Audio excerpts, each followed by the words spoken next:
यो कुण्डलिनी विज्ञानले दिएको चाहिँ प्रविधिद्वारा हामीहरूले सहज रूपबाट त्यसको निवारण गर्न सकियोस्। यसको लागि चाहिँ हामीले अहिले यहाँ केही चिन्तन मनन र केही अभ्यासहरू गरिरहेको छौँ।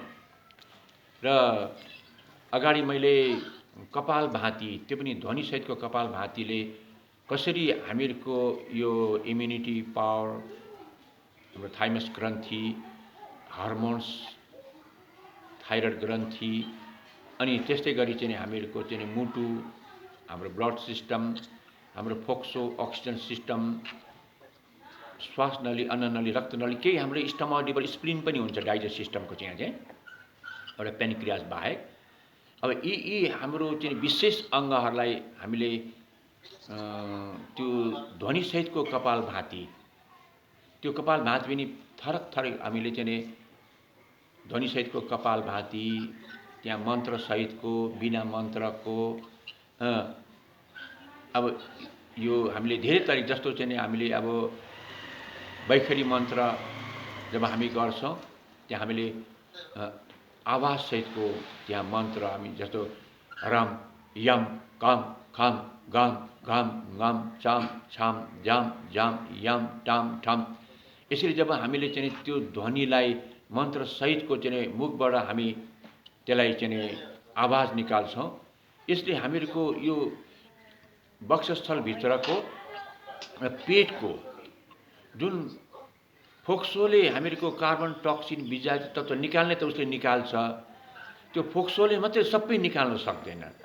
फोक्सोकै वरिपरि पनि चाहिँ जो चाहिँ विषाक्त वायुहरू निकै त्यहाँ हामीहरूको जम्मा भइरहेको हुन्छ। अब त्यसलाई निकाल्नको लागि चाहिँ हामीले यही मुखबाटै निकाल्नु पर्ने हुन्छ। त्यो मुखबाट पनि हामीले चाहिँ जुन मन्त्र जस्तो हामीहरूको अनाज चक्रको चाहिँ त्यो 13 प्रकारको ध्वनि यम कम खम गम घम ngम चम छम जम जम यम टम ठम, यसरी गर्दाखेरिमा हामीहरूको त्यो कुना काप्चामा भएको त्यो फोक्सोकै वरिपरि होस्, मुटुको वरिपरि या भित्र होस्, या हाम्रो इम्युनिटी ग्रन्थीको वरिपरि, या थाइरोइड पाराथाइरोइड, या स्टमक लिभर स्प्लिनको वरिपरि भएका ती चाहिँ विषाक्त र विकृत चाहिँ वायु, त्यो दुर्गन्धित वायुलाई हामीले यसरी मुखबाट बाहिर फाल्नु पर्छ र फाल्न सकिन्छ यसरी चाहिँ। र यसो हामीले गर्न सक्यौँ भनेदेखि हामीहरूले जुन कारणले हामी रोगी हुन्छौँ, जुन कारणले हामी एकदम हामी चाहिँ कमजोर बन्छौँ, जस्तो अहिले चाहिँ कोरोना भाइरसको समयमा अहिले बिहान पनि एकजना बहिनीले चाहिँ यहाँ सम्पर्क गर्नुभएको थियो, एकदम डर लाग्छ र श्वास फेर्न एकदम गाह्रो हुन्छ भनेर यसरी चाहिँ बताउँदै हुनुहुन्थ्यो। यस्तो लक्षणहरू अहिले धेरैलाई देखिन्छ, यस्तो चाहिँ धेरैको पाइन्छ त्यो चाहिँ। र तुरुन्तै चाहिँ अक्सिजन, आधुनिक अक्सिजन चाहिँ पाइएन भने अब उस्तै पऱ्यो भने मृत्यु पनि हुने सम्भावना हुन्छ। त्यो हुनुको मूल कारण चाहिँ हामीहरूको यो छाती वरिपरि त्यो विषाक्त ग्यासहरू, विषाक्त त्यो विजातीय तत्त्वहरू, कार्बनहरू, टक्सिनहरू चाहिँ त्यो फोक्सोलाई नै चल्न नदिने गरेर, त्यो स्वर नली, श्वास नलीलाई नै चाहिँ अवरोध गर्ने गरेर, र रक्त गति र रक्त सञ्चारलाई, मुटुलाई पनि चल्न नदिने गरेर त्यो वायुले चाहिँ विषाक्त वायुले त्यहाँ ब्लकेज गरिरहेको हुन्छ। जसले गर्दाखेरिमा हामीलाई चाहिँ ब्लड सप्लाई हुँदैन। जब मुटुले राम्रोसँग ब्लड सप्लाई गर्दैन भने हामी तुरुन्तै भयभीत र त्रसित र आतंकित हुन्छ हामी चाहिँ। जब अक्सिजन चाहिँ हामीले चाहिँ फोक्सोले ठिकसँग चाहिँ सप्लाई गर्दैन भने त्यो अवस्थामा त मृत्यु हुने सम्भावना पनि हुनसक्छ चाहिँ।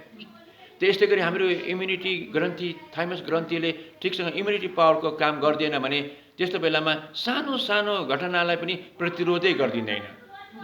त्यस्तो बेलामा हाम्रो थाइरोइड हर्मोन्सले राम्रोसँग उसले निर्देशन गरिदिएन भने त्यतिखेर पनि बडा समस्या हुन्छ।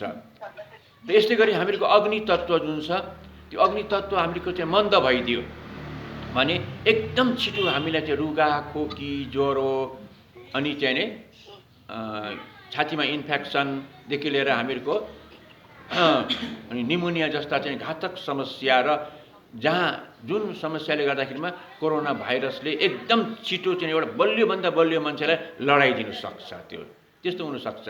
त्यसको लागि चाहिँ हामीले यो चाहिँ कपालभाती प्राणायाम जो यम कम खम गम घम ngम चम छम जम जम यम टम ठम यो मन्त्र सहितको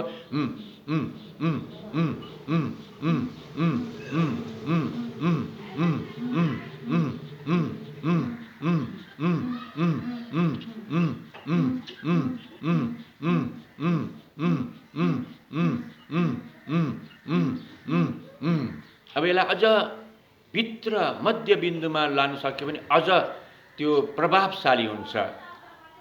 जो चाहिँ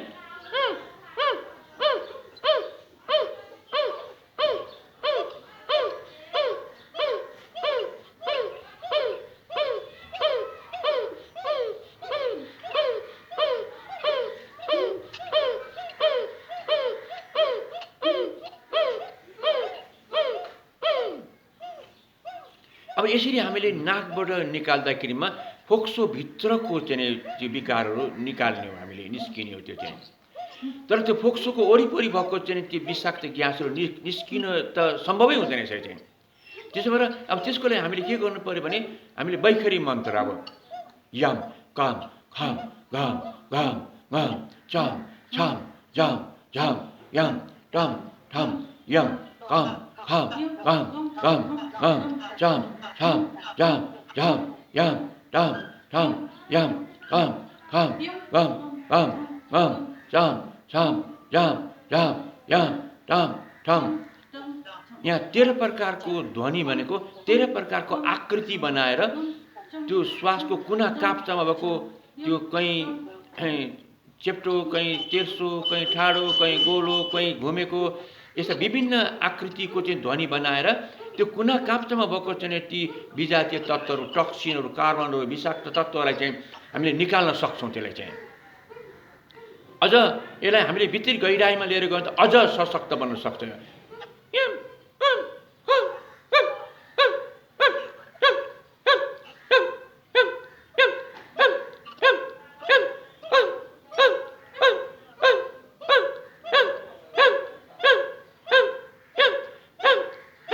पेट पनि निकै चल्यो यहाँ नाभि, यसले हाम्रो अग्नि पनि जगाउने काम गर्छ।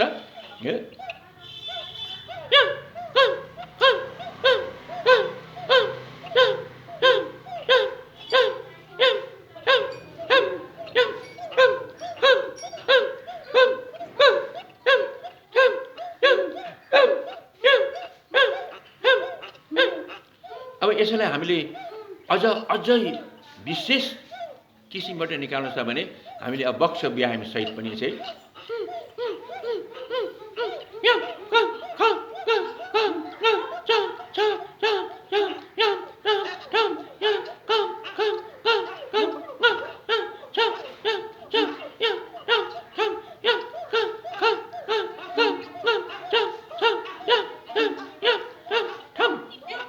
अब यहाँ हामीले श्वास मात्रै निकाल्ने, तर मनले मन्त्र चाहिँ जप्छ।